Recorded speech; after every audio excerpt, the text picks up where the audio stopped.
Paano nga ba i-delete ang Facebook account kung hindi mo na ginagamit? So kung gusto mong malaman, sundan mo lang ang video na ito. Unang-una, open mo lang ang Facebook application. Tapos click mo itong 3 lines sa taas. Click mo itong settings icon. At i-click mo itong see more in account center.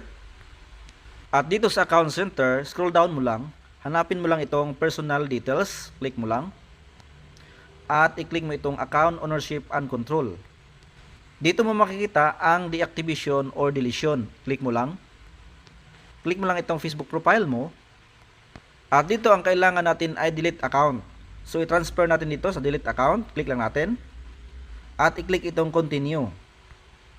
So nakalagay dito kung i-delete mo ang Facebook account mo, pati na ang Facebook page na connected sa Facebook profile mo ay madidelete rin. Pati na ang messenger, mga messages, mga post mo dito sa Facebook na ito ay lahat mawawala at madidelete at hindi mo na ito marirecover.